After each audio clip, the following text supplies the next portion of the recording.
This happened about 2 weeks ago. I moved into my grandmother's old house to care for her after she fell ill. I thought it would be comforting, surrounded by familiar memories. But I was far from an expert in home repairs and cleaning out family estates. I quickly realized I was in over my head. On my second night, I sat in an old armchair in the living room. It creaked under me as I flipped through a dusty book. Suddenly, I felt a cold draft breeze by me. I thought maybe it was just the old windows or the house settling. When I turned around, my heart skipped. I swear I saw a woman in a flowing white dress standing in the doorway. Maybe I blinked, but she vanished before my eyes. I felt unsettled, but tried to brush it off. As the days passed, I noticed odd things happening. I heard soft footsteps echoing late at night. I thought it was just the house making its usual noises, but they felt deliberate. Objects went missing or appeared in different places. Once, I left a cup on the kitchen table, and the next morning it was in the living room. I rubbed my temples, wondering if I was just tired from dealing with everything. One evening, I decided to explore the attic. It felt different up there, heavy and thick. Dust filled the air. I found an old photograph of a woman. She looked just like the figure I'd seen. Her face wore an expression of longing that gnawed at me. I didn't recognize her, but those eyes seemed to follow me. Maybe it was the stories my grandmother used to tell, or maybe it was the stress of caring for her. Yet why couldn't I shake the feeling? The woman in white haunted my thoughts, as if she wanted something from me. I felt a chill every time I thought about her. That night, my heart raced as I heard the footsteps again. I wrapped a blanket around my shoulders, not sure what to do. I stood up, trying to convince myself it was just the old house. I walked down the dark hallway, feeling chills creep up my spine. Each creak of the floorboards echoed far too loudly in the silence. Then I heard a whisper. I couldn't understand the words, but it was there, a soft call. I called out, asking if anyone was there, expecting nothing. But it came again, closer this time. A wave of cold air wrapped around me, making me shiver. Then I saw her, standing just a few feet away. She stared at me, her eyes filled with something I couldn't comprehend. My breath caught in my throat. Then she raised her hand, pointing down the hallway behind me. "Help me," she mouthed silently. I don't know what happened next. When I turned around, the hallway was empty. What had I gotten myself into? Was she real? I felt a deep sense of urgency bubbling up inside me. What did she want? I barely slept that night. Every sound felt magnified. Every shadow seemed alive. I kept picturing the woman in white, her pleading eyes burning into my memory. Why had she appeared to me, and what kind of help did she need? I couldn't shake the feeling that my grandmother's house was hiding something. The next morning, I decided I had to dig deeper. I would search for answers, whatever they might be. I made my way back to the attic, hoping to find more clues. The air felt thick as I opened the door again. Sunlight barely penetrated through the grimy windows. Dust floated around me like little specks of memory. I started rummaging through boxes. Old clothes, books, and family heirlooms lay piled in disarray. I found another photograph, this time of a little girl with a bright smile. On the back, someone had scribbled her name, Clara. I flipped it over, looking for more context. Who was she? A sibling? A cousin? But the back offered no more information. As I sifted through a box filled with knickknacks, a small ornate key fell out and clattered to the floor. I picked it up, admiring its intricate design. It felt heavy in my palm, almost alive. I wondered if it could unlock something in the house. My heart raced, and I made a mental note to look for a locked door. Still deep in thought, I suddenly heard a creaking sound from behind me. I spun around, expecting to see the woman again, but there was nothing, just the eerie silence of the attic. My instinct screamed for me to leave, but my curiosity pushed me to stay. After what felt like an eternity, I decided to check the closets near the attic stairs. I swung the wooden door open. Inside, I found old clothes that had been lost to time. The smell of mothballs filled my nostrils. I dug through the items, but nothing felt relevant. That's when I heard it again, a whisper, clearer this time. "Clara, find me." My skin prickled. Who was Clara? I felt a twinge of fear, but a part of me was also intrigued. This was not just about the woman in white. It was about this girl, too. What connection did she have to all of this? I closed my eyes for a moment, trying to gather my thoughts. When I opened them, I noticed a trunk hidden in the corner, dust-covered and slightly ajar. It must have been there for years. Pulling it open, I felt a rush of excitement. Inside were letters, diaries, and more photographs. Then a cold breeze swept through the attic, making my hair stand on end. It felt like a warning. I hesitated, but I had to know what was in this trunk. That's when I heard another sound, a soft thud. I turned quickly. The attic door was slowly closing. Panic surged through me. Someone, or something, was in the house with me. I grabbed the trunk's lid and slammed it shut, my heart racing. I needed to know what was happening, and fast. I took a deep breath and moved toward the door. That's when I saw it, a flicker of white at the end of the hallway. I hesitated, staring at the flicker of white. Was it an illusion? The fear coursing through me urged me to run, but I felt glued to the floor. I took a step forward, my pulse thrumming in my ears. Whatever it was, I needed to confront it. Moving quietly, I made my way down the narrow hallway. Each creak of the floorboard echoed like a shout in the silence. The figure was just ahead, weaving in and out of the sunlight that streamed through the small window at the end of the corridor. It pulsated like a ghost caught between two worlds. As I approached, I squinted. It looked like the woman in white, her long gown drifting as if it were underwater. A chill ran down my spine. Was I ready for this? I felt a mixture of dread and determination. If she was trying to communicate, I had to listen. "Clara?" I whispered, unsure if she could hear me. "Is that you?" The figure stopped moving. My heart raced. The room felt colder, as if the air had been sucked out of it. I ventured another step, reaching the end of the hall. The flickering image turned to face me, its features soft yet shadowed. The woman looked familiar, almost like someone I could recognize if I could only see her clearly. "I need help," she said, her voice clear yet filled with an echoing sadness. "You must find Clara." I opened my mouth to respond, but the words escaped me. Questions flooded my mind. Who was Clara? What did she want me to do? Before I could utter another word, the woman began to fade, her outline blurring like smoke in the breeze. "No!" I shouted instinctively, reaching out. But she was gone, leaving behind an emptiness that felt heavy in the air. I stood silent, trying to take in what had just happened. In a daze, I turned back toward the attic, determined to uncover the truth. I had to find Clara. But where could she be? Was she a part of the house's secrets? I remembered the trunk and all the items inside. They were my only lead. I hurried back upstairs, ignoring the chilling sensation that lingered in the hallway. The trunk was still there, waiting for me. I pulled it open again, sifting through the letters and diaries, hoping for something that would guide me. Then I spotted another photo, this one labeled Clara on the back. My heart raced as I picked it up. The girl was smiling, standing next to a woman I now recognized, the woman in white. The resemblance was unmistakable. As I examined the photograph, a sudden thought struck me. Was the woman a ghost of Clara's mother? What had happened to them? Just then, a note slipped from the pile and fluttered to the floor. I bent down to pick it up, my breath hitching as I caught a glimpse of the words. "Find the locket. It holds the truth."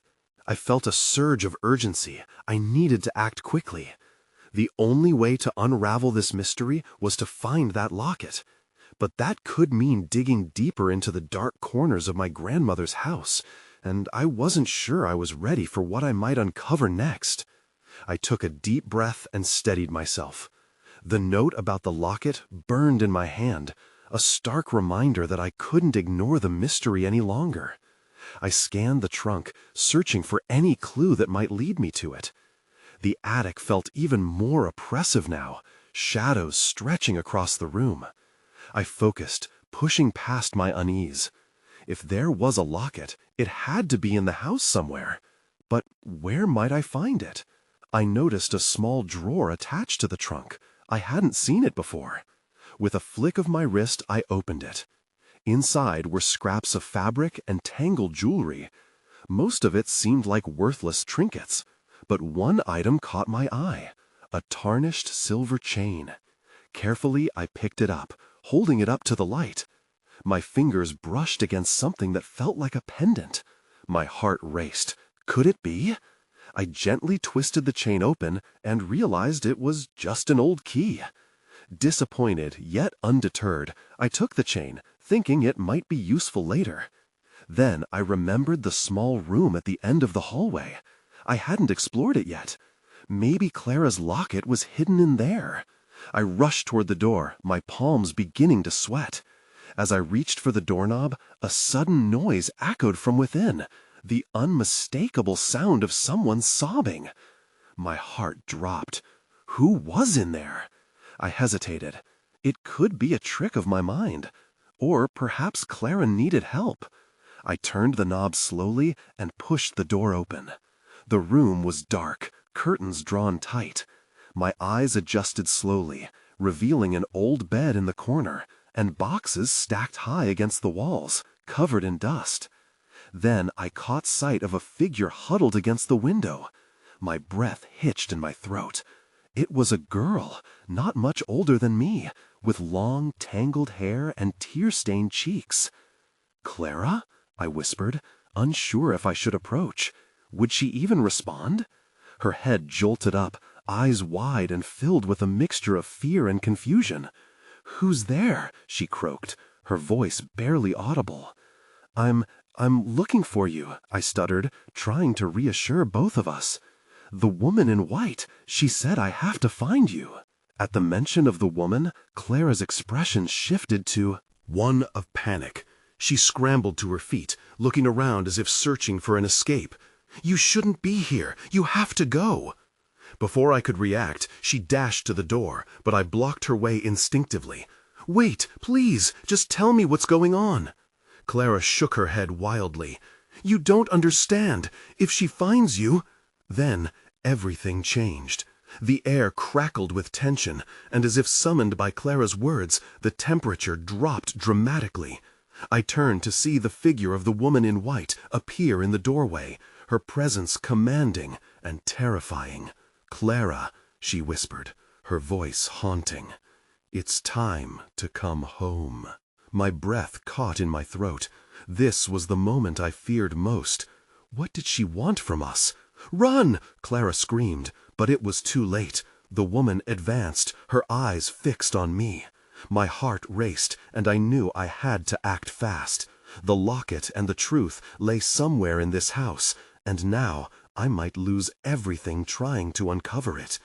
I stood frozen, my mind racing as the woman in white moved closer. The sheer panic in Clara's voice echoed in my ears. I had to act, but I was paralyzed by fear. I didn't want to believe what was happening, but there she was, an apparition right in front of me. "Clara, I won't let her take you. Just tell me how," I shouted, hoping against hope that my words could cut through the terror. But Clara only looked more frightened. The woman's gaze shifted between us, her expression going from calm to annoyed. "You think you can save her," she hissed, her voice as cold as ice. "You have no idea what you're dealing with." Suddenly, I felt a surge of adrenaline. I needed to protect Clara. I stepped between them, blocking the doorway. "Leave her alone. She doesn't belong to you." The woman laughed, a chilling sound that sent shivers down my spine. You think you can stand in my way. You know nothing about the bonds that hold us. Still filled with uncertainty, I glanced around the room. There had to be something I could use. My eyes fell upon the cluttered boxes piled against the wall. I couldn't let this moment pass without trying to figure out what was going on. "Clara, we need a plan," I urged, hoping she could find the courage within herself. I don't know," she stammered, glancing at the shadows that loomed around us. "Just get out, please!"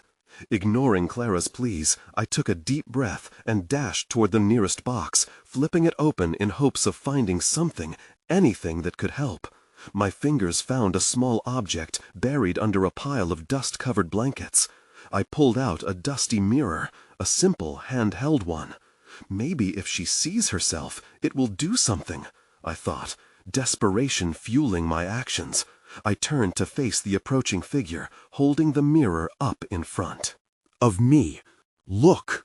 The woman paused mid-step, her eyes narrowing on the reflection. "What are you doing?" she demanded, her voice low and threatening. I dared to glance at Clara. "Come on, we can use this," I shouted, trying to rally her spirits. But the fear in her eyes cut deep. I could feel the weight of expectation pressing down on me. Would this only provoke the woman? Before I could decide my next move, the temperature dropped even more, and the air thickened. My instincts screamed at me to run, but with nowhere to go, I was trapped. I pushed the mirror closer to the woman, praying it would distract her long enough for us to escape. Just then, Clara moved beside me, her face resolute, despite her trembling hands. What if she's after the locket? Maybe we could distract her long enough to find it. In that moment, I understood. There was more than one way to fight back. "You're right," I exclaimed. "If she's here, maybe the locket is too." My brain raced, suddenly emboldened. I was willing to risk everything to find it. Just as I turned to search again, the lights flickered violently, plunging the room into darkness. A low rumble of dread settled in my chest. Then everything went silent. I couldn't see anything, not even the faint outlines of Clara or the woman. I blinked, trying to adjust to the oppressive darkness surrounding me. Panic gripped me as I reached out for Clara, but my hands grasped only air. "Clara!" I called, my voice breaking the heavy silence. I could barely hear my own heartbeat, but I was sure it matched the thudding in my chest. "Over here!" Clara's voice came from my left, quavering but alive. I scrambled in her direction, my feet stumbling over forgotten relics from my grandmother's life. It felt like we were surrounded by forgotten memories, and each step brought more uncertainty. "Stay close," I whispered, trying to sound brave, even as fear clawed at my insides. I fumbled with the mirror in my hand, still hoping it could somehow help us. Despite the darkness, I lifted it again. "If she comes back, A gust of icy wind cut through the room, extinguishing whatever tiny bit of warmth I had left. I felt the air shift like a predator closing in. "You think you can escape?" The woman's voice slithered around us, making the hair on my arm stand on end. "You can't hide from what is yours." I turned, desperately searching for any sign of her. "Clara, what do we do?" I hissed, my eyes wide as they adjusted to the dark. "Just find the locket," Clara urged, her voice a mix of fear and determination. "It must be here. We need to keep her distracted." I took a few steps forward, using my free hand to brush against the boxes and furniture. I felt my way blindly, each object a potential key to our survival. Suddenly, I bumped into something large and wooden. I froze, then realized it was a chair. I shook my head. We didn't have time for this. "Clara, I'll look over here," I said, moving away from her voice, hoping she could keep the woman occupied. "Just keep talking." "Is this what you want? A locket?" Clara shouted into the shadows. "You can't take me. I'm not yours." I could hear the woman's soft laughter echoing ominously, making my stomach twist. "You don't even know what you are, do you, dear?" she taunted. You are a part of me, and I will always find you. As I rifled through a box at my feet, something flat and cold slipped from my fingers. I bent to pick it up, but my heart stopped. It wasn't the locket.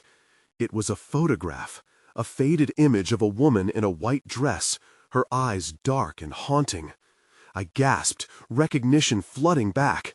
"Clara, I found something!" I shouted, my voice rising in excitement and fear. "It's her!" The photograph slipped through my fingers and fell to the floor with a ghostly thud in silence. Darkness swallowed my words as I held my breath, waiting for the woman's reaction. But when I turned, the air grew heavier, and a sudden chill enveloped me. I sensed Clara's breath hitch beside me.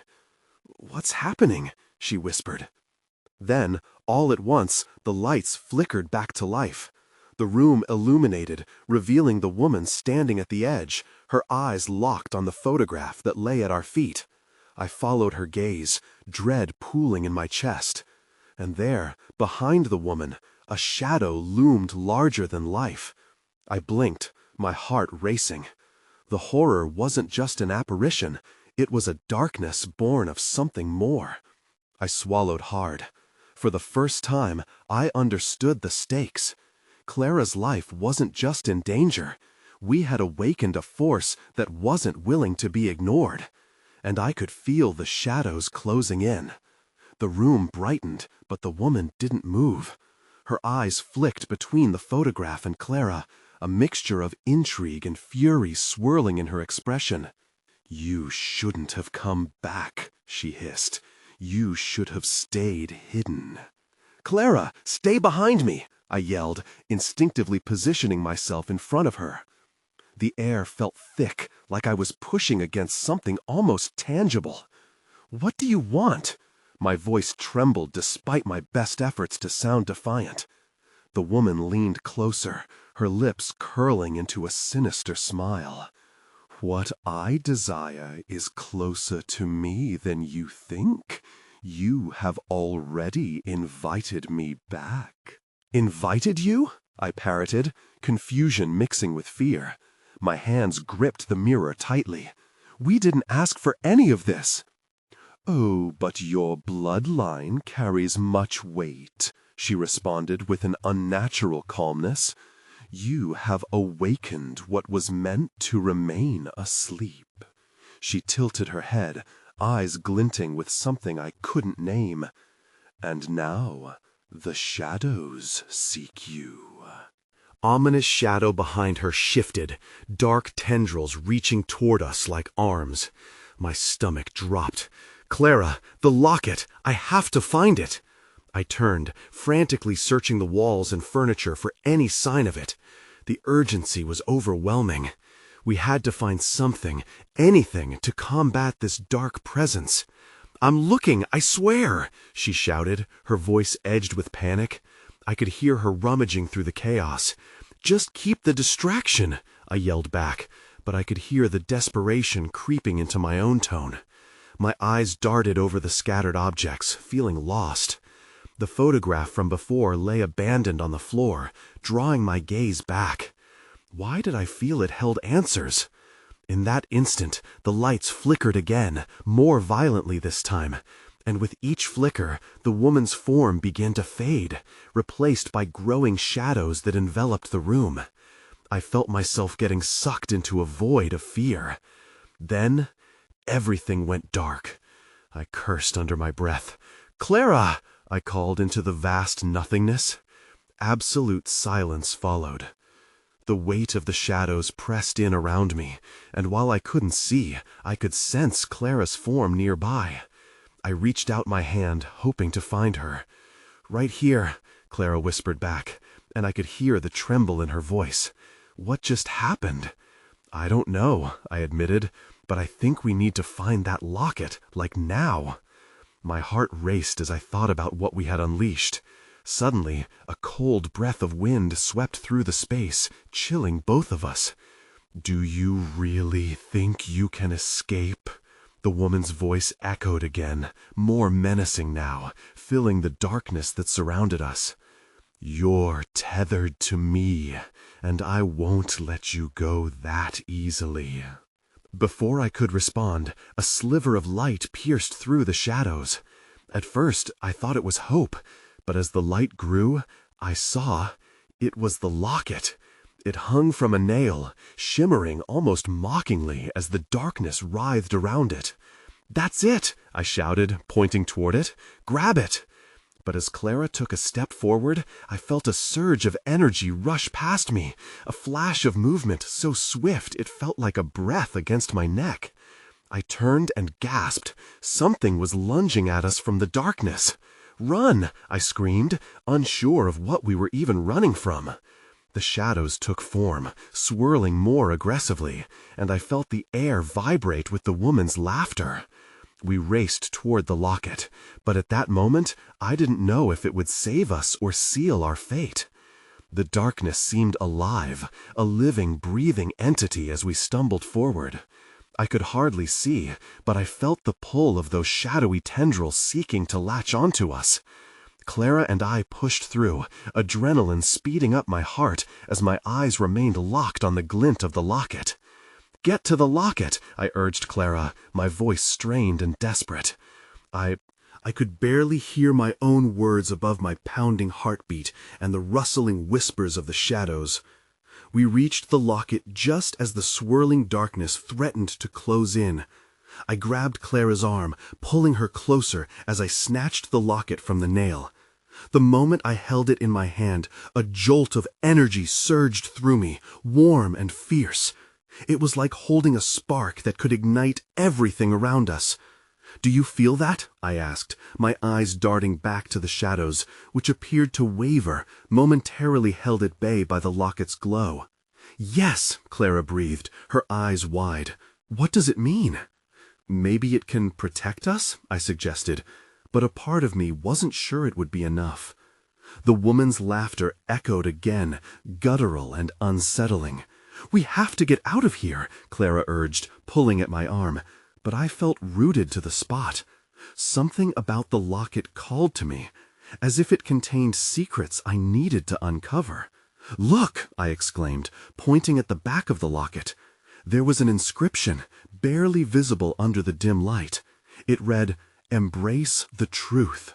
"What truth?" Clara whispered, glancing nervously around us. Before I could answer, the shadows surged forward, rushing us like a tidal wave. The temperature dropped, and I felt a chill seep into my bones. "Hold on to the locket," I shouted, fearing the worst. Clara clutched my arm tighter, as if it would keep us anchored against the impending dark. "This can't be it. There's got to be more." Without thinking, I flipped the locket open. The moment the metal clicked, a blinding light exploded from it, casting a shimmering barrier around us. But it wasn't just the locket that glowed. The shadows hesitated, flickering like a candle's flame in the wind. I could see their faces, distorted and angry, peering through the dark. "What is happening?" Clara gasped, pulling me in closer as the light illuminated the space. "I don't know, but it's pushing them back." Hope was rising within me, but it was quickly followed by doubt. Would this truly save us, or would it only delay the inevitable? Suddenly, I felt a tug on the locket, a force from the other side trying to pull it from my grip. "It's trying to take it away," I yelled, struggling to keep it close. With one last effort, I focused on the inscription. "Embrace the truth." What truth? My mind raced. I glanced at the photograph that had started all of this. The woman couldn't just be a ghost. She must have had ties to the locket. Suddenly, a voice, softer but still filled with authority, broke through the chaos. "You must accept what you've unleashed." I looked around, no idea of where the voice was coming from. "I'll never accept this," I shouted, feeling panic creeping in. I felt the shadows fight harder against the light. But that voice, it lingered, almost there, waiting for me to understand. What was I missing? I could feel myself getting drawn into that darkness again, the woman's laughter echoing in my ears. The shadows thickened, and I knew we didn't have much time left. I turned to Clara. Whatever happens, don't let go of me." "Wait, what are we going to do?" she replied, her face pale with fear. As the shadows lunged, I steeled myself. "We're going to face her." And with that, the locket pulsed, the light expanding, but I couldn't shake the feeling that we were only at the beginning of this nightmare. The shadows recoiled slightly as the light bathed the room in a faint glow.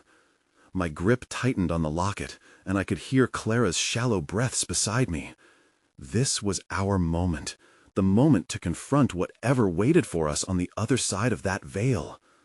"Stay close," I whispered, pushing back the fear clawing at my mind. I edged forward, the locket illuminating the corners of the room, revealing fragments of a past I had yet to understand. Each step I took felt like a battle. I was stepping deeper into the unknown, with the tendrils of darkness writhing behind us. They seemed to change shape, forming grotesque faces etched with rage and desperation. I shuddered but pressed on. Suddenly, before us, the shadows congealed into the figure of the woman from the photograph. She stood, shrouded in mist, a haunting beauty that was both alluring and terrifying. Her gown floated softly around her, blending with the dark, making it hard to tell where she ended and the shadows began. "Why have you come?" Her voice thrummed through the air, a chilling melody that sent shivers down my spine. I was about to answer when a vision flashed in my mind, an image of her smiling, surrounded by family, holding a child. It was a warm memory, contrasting sharply with the horror of the present moment. Panic gripped me as I realized the locket must be connected to her somehow. Clara must have sensed my realization because she pulled me back slightly, whispering, "What's happening? Who is she?" I think she was once someone important," I said slowly, trying to piece it together. "But something went wrong. She's trapped here, and the locket, it may be the key to freeing her." "Or a trap," Clara countered, glancing cautiously at the flickering shadows swirling around us. "Maybe both," I admitted. The locket felt heavier in my hand. "But we have to try." I stepped forward, holding the locket high as the light intensified. "We want to help you. Tell us what to do." The woman's expression changed, shifting from anger to something softer, almost pleading. "To embrace the truth, you must know my pain. Only then can you release me." "What pain?" I asked, confusion mixing with fear. "In life, I lost what mattered most," she replied, her voice echoing with sorrow. "The child in your vision, she was taken from me." Me by darkness. A surge of energy coursed through me. I knew that child. Clara glanced at me, her eyes wide. I have to know more," I said, voice shaking. Is it your child, the one in the photograph?" At my words, the woman's form flickered, and the shadows hesitated as if time paused. "You have seen my past, but you must also confront your own," she said. "Embrace the truth, and remember, it is not just my freedom at stake." Before I could respond, the darkness around us shifted violently, tendrils reaching out and curling around my legs. Clara screamed, but I barely heard her. I was lost in the intensity of the moment, grappling with the weight of revelations that threatened to pull me under. Then everything went dark. The light from the locket sputtered out, and I felt myself falling into the abyss, swallowed by the very shadows that had brought me here. As panic took over, I recalled her face, haunting yet beautiful, and realized that I had to embrace whatever truth I truly sought, or we might never escape.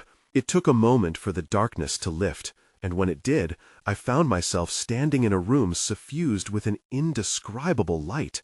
It felt warm, almost as if the sun had burst inside the walls. Clara was beside me, wide-eyed and trembling, but alive. The echoes of fear that had enveloped us mere moments ago had faded, but a sense of urgency lingered. Ahead of us, in the center of the room, stood the woman in white. Her expression seemed different now, a mix of hope and anguish. "You have come to understand," she said, her voice softer but infused with power. "Now you must decide." "What do you mean?" I began, but my voice felt strange in this surreal atmosphere. I eyed Clara, who looked equally confused but resolute. "Your connection to me binds us. The truth you seek lies with the locket and your lineage." Her eyes glistened. "Will you help me find her? The child I lost? Clara?" My thoughts raced.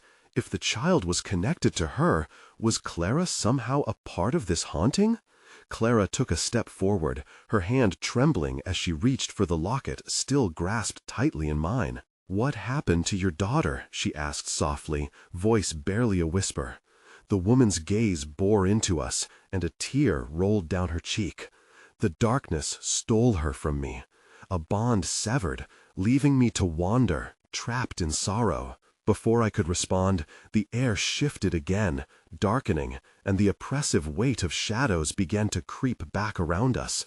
I looked helplessly at the locket, its glow weak against the encroaching darkness. "But how can we help you?" I asked, desperation creeping into my tone.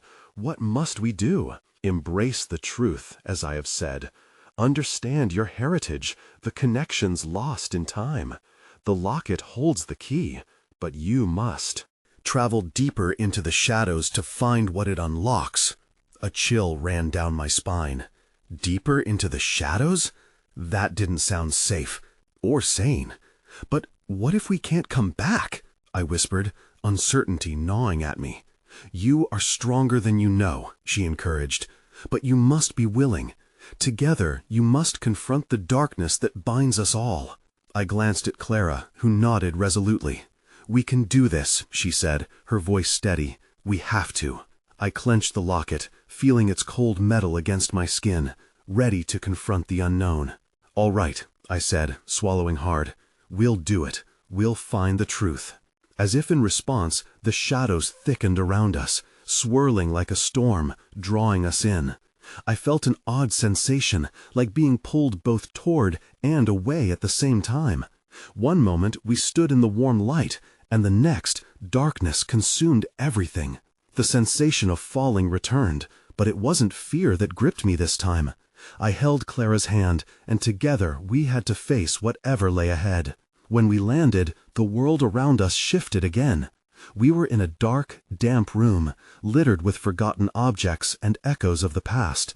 Broken toys, dusty clothing, and fading photographs. Many captured moments of joy that had long ago been stolen away. The ambiance was thick with sorrow, and I felt the weight of 1,000 stories pressing down on me. I turned to Clara. "We're not just here for her. This is all connected." "I know," she whispered, still clutching my hand. "We need to find her." As we stepped deeper into the suffocating darkness, the locket pulsed in my grip, guiding us through the debris. Each step brought more voices, faint but insistent. "Find the truth," they begged. "Remember." What did they want me to remember? The question haunted me. Fluency in this world of shadows depended on understanding who we were, who she was. Perhaps Clara already possessed the answers that eluded me. Ahead, I spotted a small altar, draped in the remnants of a long-forgotten cloth. It appeared as though someone had once curated a shrine, a tribute, perhaps, to loss. My heart pounded as I stepped closer. Locked within a delicate box was a single locket, shimmering with a radiant glow that momentarily pierced the surrounding gloom. "I think that's it!" Clara exclaimed, her eyes wide with a mix of excitement and trepidation. "Do you feel it?" I whispered, holding the locket from my hand closer. "It's connected." Nervously, I reached out to pick it up, and as I lifted it from its resting place, a rush of energy coursed through me, as if the tidal wave of light pushed against the shadows. But before I could comprehend its implications, the darkness lunged forward with sharpened teeth, eager to consume us. "Run!" Clara screamed, yanking me out of the way as the shadows attempted to snatch the locket from my grasp. We bolted through the choking darkness, clutching the precious locket like a lifeline as tendrils clawed at our heels.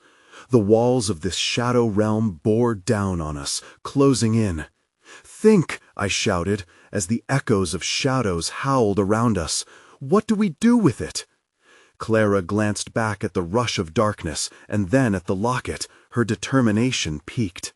"Use it! Let it speak for us!" Fumbling through my thoughts, I pressed the locket to my chest, feeling its warmth radiate against my skin. "All right, we'll embrace the truth."